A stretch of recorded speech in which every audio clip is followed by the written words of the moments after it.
Split the normal curve into more pieces using the 68, 95, 99.7 rule if we look at what we had just seen with those rules.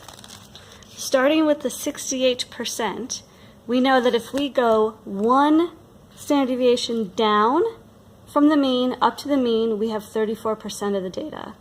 If we go from the mean up one standard deviation, we have 34% of the data.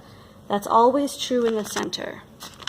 So I can take my new normal curve, go from one standard deviation to the mean, that's 34%, down one standard deviation to the mean, that's 34%.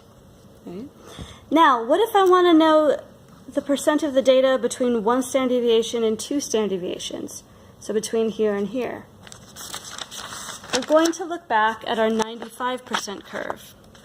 On the 95%, we've got 47.5% of the data on this side, but that includes the area from the mean to the first standard deviation, which was 34%. So to find the piece that's here, I'll take the 47.5 and subtract the 34%. So we'll just do that right here.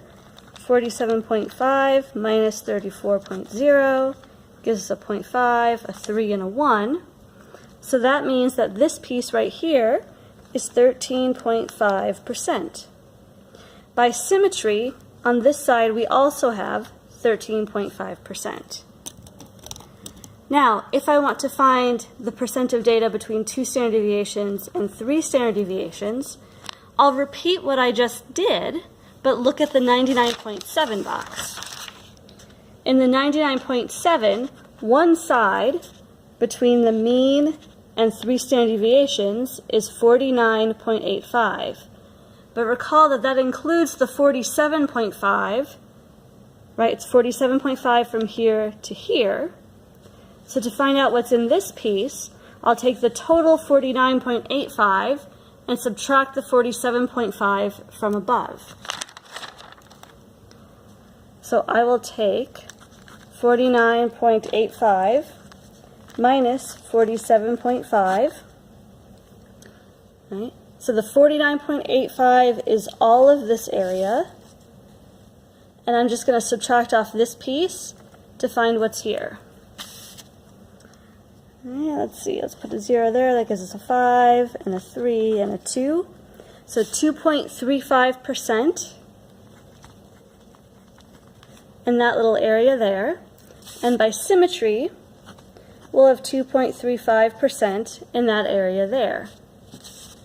Now, after three standard deviations, we calculated that we had 0.15% when we looked at the 99.7 rule. So I can fill that in here.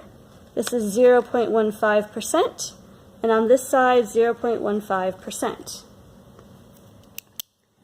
Now, I can say that 13.5% of the data is between two standard deviations below and one standard deviation below. If we look at our test score example, that's saying 13.5% of the tests scored between a 74 and a 77. If I want to know how many or what percent scored between, let's say, a 74 and an 89, that's between here and here, we just have to add up the corresponding percents that we see in the curve. So this would be the 13.5% from here, plus the 34 and the 34. So 13.5 plus 34 plus 34 plus the 13.5 we have here, okay, plus the 2.35 that takes us up to 89.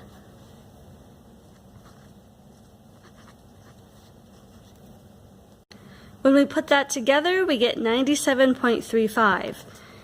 So in our test score example, 97.35% of the test scores were between a 74 and an 89. We can use these approximations to find any range as long as the values that we're looking at are integer multiple of the standard deviations. In other words, 1 standard deviation up or 2 standard deviation ups or 3 standard deviations down. If it's asking about the percent of students who scored between a 79.2 and an 88.7, then we cannot use this approximation. That's when we're going to use percentiles, standardizing, and the z-table.